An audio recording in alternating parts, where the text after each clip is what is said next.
दोस्तों आपका स्वागत है अगेन वीडियो लेक्चर सीरीज़ के सेकंड पार्ट में। आपने forest and wild life resource के ऊपर काफ़ी डिटेल में पहला पार्ट समझा था और समझने की कोशिश करी थी कि भैया जिस तरीके से ज़मीन और पानी ज़रूरी है, मिट्टी ज़रूरी है, वैसे भी वाइल्ड लाइफ और फॉरेस्ट भी हमारे लिए ज़रूरी है क्योंकि वो भी एक तरीके के रिसोर्स की तरह है। हमने पिछली क्लास के अंदर पढ़ने की कोशिश करी थी कि कंजर्वेशन बहुत ज़्यादा ज़रूरी है हर एक चीज़ का। जैसे जंगल है तो जंगल में बहुत टाइप के फॉरेस्ट हैं जो मिल रहे हैं हमें और उनसे हम बहुत सारी चीज़ों का इस्तेमाल कर रहे हैं। और ख़ुद जीव जंतु बहुत सारे जो हमारी एनसीईआरटी के अंदर एग्जाम्पल के बेस पे दे रखे हैं कि भैया इन्हें बताना ज़रूरी क्यों है, स्टूडेंट्स को बताना ज़रूरी क्यों है, और साथ में हम सभी लोगों को इसके इम्पोर्टेंस के बारे में समझना ज़रूरी क्यों है। और भैया एनसीईआरटी ने अगर ये बुक के अंदर डाला हुआ है अगर ये चैप्टर, तो बहुत सोच समझ के ही इस चैप्टर को बताया होगा कि भैया स्टूडेंट को पढ़ने की ज़रूरत क्यों है ये चैप्टर। तो इस बिहाफ पे एनसीईआरटी ने बहुत छोटे छोटे बॉक्सेस में समझाने की कोशिश करी है। कि भैया पहले जंगल की अगर हम बात कर रहे हैं तो जंगलों का डायमेंशन बहुत बड़ा था। काफ़ी बड़े हिस्से पे अगर 1951 से पहले की बात करूँ मैं, अंग्रेज़ों के आने से पहले की बात करूँ मैं, तो उस टाइम पीरियड पे भी जंगलों की संख्या बहुत ज़्यादा थी। तो ऐसे में फॉरेस्ट कवर कंट्री के अंदर 79.2 मिलियन हेक्टेयर था, जो कम से कम टोटल जोग्राफिकल एरिया का 24% हिस्सा हमारे भारत के अंदर आता था। और मैंग्रोव फॉरेस्ट जो थे 0.14% थे, और जबकि डेंस फॉरेस्ट 12 पॉइंट समथिंग से लेके ओपन फॉरेस्ट में 9.40% था। इट मीन्स दैट, सिंपल शब्दों में समझाने की कोशिश करूँ तो समय के हिसाब से डेटा बहुत ज़्यादा कम होता चला गया।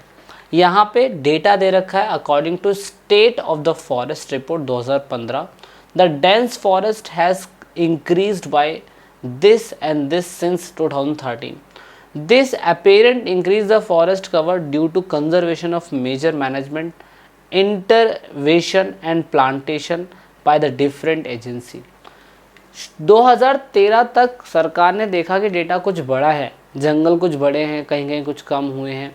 लेकिन देखो, अगर हम प्रॉपर मैनेजमेंट सिस्टम से ना अगर सर्वे करके जंगलों को बचाएं, डिफरेंट एजेंसीज पे काम करें, तो जंगलों को बचाया जा सकता है। नहीं तो पुष्पा भाई जैसे लोग जंगलों के अंदर से तस्करी करते रहेंगे चंदन की लकड़ियों की, और कुछ समय के बाद चंदन हमें सूंघने तक को भी नहीं मिलेगा।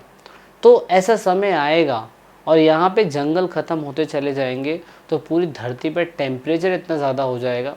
अभी दिल्ली के अंदर 52.9% देखा गया टेम्परेचर, तो जल्द ही ये 60% भी पहुँच जाएगा, 60 टेम्परेचर।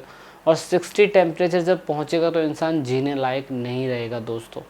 तो ऐसी कंडीशन में हमें जंगलों को बचाना बहुत ही ज़्यादा ज़रूरी है।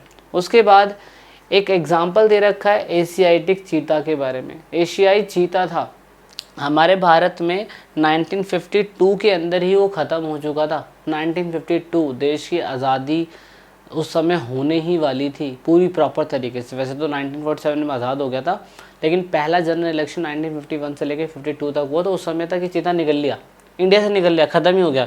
इसकी स्पीड पता कितनी थी? 112 किलोमीटर एक घंटे में भाग सकता था ये। इतनी स्पीड इस बंदे की, इतनी स्पीड, अभी ट्रेन की स्पीड होती होगी इतनी, लेकिन ये भागता था इतनी तेज़ी से। अब हमें लगता है कि इसकी कोई वैल्यू नहीं है, लेकिन ऑफकोर्स जंगलों के अंदर बायोडाइवर्सिटी की हर एक इंसान की और हर एक छोटे छोटे बायोम्स की वैल्यू होती है।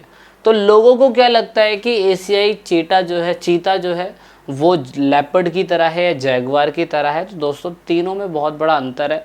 ये बिल्ली की प्रजाति से बिलोंग करते हैं, लेकिन इसके जो शरीर पे डॉट्स होते हैं, स्पॉट्स होते हैं, उससे हम इन तीनों के डिफरेंस को समझ सकते हैं।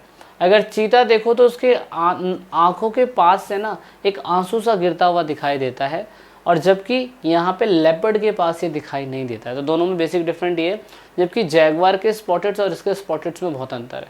तो तीनों प्रजातियाँ अलग है, लेकिन ऑफकोर्स आपको बस इतना जानना है कि भारत के अंदर चीता ख़त्म हो गए थे और मोदी साहब अभी चीता लेके आए इंडिया के अंदर। वो पागल नहीं है, मतलब मोदी साहब पागल नहीं है, सरकार पागल नहीं है, या एनसीईआरटी वाले पागल है, या तुम पागल हो, ये तुम्हें समझना है।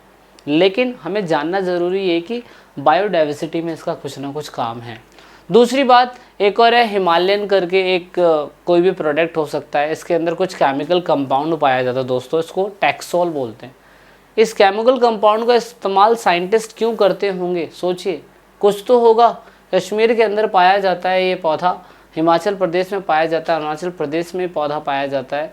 इसके अंदर जो केमिकल कंपाउंड होता है उसको निकाला जाता है और फिर उसका इस्तेमाल करा जाता है। दूसरा, बाघ की बात करें तो बाघ भी शिकार की वजह से, चोरी की वजह से, गैर कानूनी व्यापार की वजह से ख़त्म होते जा रहे थे। मतलब टाइगर अभी जिंदा है, इसके ऊपर मूवी इसलिए बनाई गई थी कि टाइगर भैया हमारी कंट्री के अंदर पहले 55,000 थे, घटकर कुछ 1800 ही बचे। इतने टाइगर कम हो गए। सोचो, कोई शिकार कर लेगा तो कितने शिकार कर लेगा भैया। शिकार करने के बाद इसका इस्तेमाल बहुत तगड़ा होता था। इस प्रजाति का इस्तेमाल कुछ ना कुछ हो रहा है, जब भी तो हम इसको हंटिंग कर रहे थे, जब भी तो इसको ब्लैक मार्केट में इतने महंगे दामों में बेचा जा रहा था। सो दैट इज़ वाई आपको समझने की ज़रूरत क्या है, आपको समझने की ये ज़रूरत है कि भैया यहाँ पर इनको भी बचाना ज़रूरी है। टाइगर अभी ज़िंदा है, वो तो प्रोजेक्ट टाइगर चलाया गया सरकार के द्वारा। घड़ियाल अभी ज़िंदा है, घड़ियाल बैंक के पास एक उनको एरिया दिया गया तो वो ज़िंदा रहे, नहीं जिंदा कहाँ रह पाते, नहीं रह पाते। तो इसीलिए दूसरा, आपको पता होगा इंडिया के अंदर हम लोग हर किसी चीज़ को पूजते हैं, कुत्ता, बिल्ली, जानवर, सांप, गधे, घोड़े, कहीं ना कहीं कोई ना कोई कुछ ना कुछ पूजा ही जाता है। उल्लू, सांप, बंदर, जानवर, पेड़ पौधे, नर किन्नर, उसके बाद क्या कहते हैं, दैत्य को भी इंसान पूज लेता है आज की डेट में। तो भारत के अंदर तो भगवान तो खैर पूजा ही जाता है। तो इंडिया के अंदर आप लोग देखेंगे कि छोटा नागपुर क्षेत्र है, वहाँ पे बिरसा मुंडा या मुंडा कम्युनिटी या संथाल, वो महुआ और कदम के पेड़ों की पूजा करते थे।